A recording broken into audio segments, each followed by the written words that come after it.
KPK resmi mengumumkan ex-Wamenkumham Edward Omar Syarif Hiyarij atau Edy Hiyarij sebagai tersangka. Edy Hiyarij ditetapkan tersangka dalam kasus dugaan suap dan penerimaan gratifikasi di lingkungan Kementerian Hukum dan HAM Republik Indonesia. Hal tersebut disampaikan oleh Wakil Ketua KPK Alexander Marwata dalam konferensi pers di Gedung Merah Putih KPK Jakarta pada Kamis 7 Desember 2023 malam. Alex mengatakan bahwa kasus ini bermula dari adanya laporan masyarakat ke KPK dan kini telah berada di tahap penyidikan. 3 tersangka lain dalam kasus ini adalah Yosi Andika Mulyadi selaku pengacara, Yogi Ari Rukmana selaku asisten pribadi Edy Hiyarij, dan Helmut Hermawan selaku Direktur Utama PT Citra Lampia Mandiri atau CLM. Pengumuman status tersangka Edy bersamaan dengan penahanan Direktur Utama PT CLM, Helmut Hermawan, yang berperan sebagai pemberi. Helmut ditahan selama 20 hari ke depan di rutan KPK untuk keperluan penyidikan lebih lanjut. Alex mengatakan bahwa perkara ini berawal dari terjadinya sengketa dan perselisihan internal di PT CLM dari 2019 hingga 2022 terkait status kepemilikan.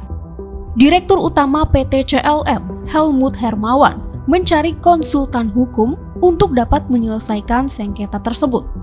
Sesuai rekomendasi yang diterimanya, Edy Hiyarij lah orang yang tepat menangani sengketa tersebut.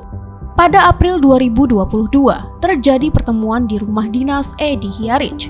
Pertemuan itu dihadiri oleh Helmut beserta staf dan pengacara PT CLM, Edy, serta Yogi dan juga Yosi. Tercapailah suatu kesepakatan, yakni Edy Hiyarij siap memberikan konsultasi hukum terkait administrasi hukum untuk PT CLM. Edy kemudian menegaskan Yogi Ari Rukmana dan Yosi Andika Mulyadi sebagai representasi dirinya. Besaran fee yang disepakati untuk diberikan Helmut kepada Edy sejumlah sekitar 4 miliar rupiah. Namun ternyata Helmut juga mengalami permasalahan hukum lain di Barreskrim Polri. Edy pun bersedia dan menjanjikan proses hukum Helmut dapat dihentikan melalui SP3 dengan penyerahan uang sejumlah sekitar 3 miliar rupiah. Kata Alex, sempat terjadi hasil RUPS PT CLM terblokir dalam sistem administrasi Badan Hukum SABH Kemenkumham dikarenakan akibat dari sengketa internal PT CLM. Helmut kembali meminta bantuan kepada Edy untuk membantunya membuka blokir tersebut. Atas kewenangan Edy sebagai Wamenkumham pada saat ini, proses buka blokir pun akhirnya terlaksana. Edy langsung memberikan informasi buka blokir tersebut kepada Helmut. Helmut kembali memberikan uang sejumlah sekitar 1 miliar rupiah untuk keperluan pribadi Edy maju dalam pencalonan Ketua Pengurus Pusat Persatuan Tenis Seluruh Indonesia atau PPPLT.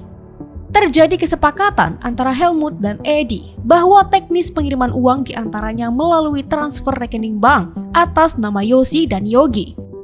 Alex mengungkapkan bahwa KPK menjadikan pemberian uang sejumlah sekitar 8 miliar rupiah dari Helmut kepada Edy melalui Yosi dan Yogi sebagai bukti permulaan awal untuk terus ditelusuri dan didalami hingga dikembangkan. Sebagai pemberi, Helmut disangkakan melanggar pasal 5 ayat 1 huruf A atau B atau pasal 13 UU Tipikor. Dirinya pun ditahan di rutan KPK selama 20 hari pertama dari 7 hingga 26 Desember 2023.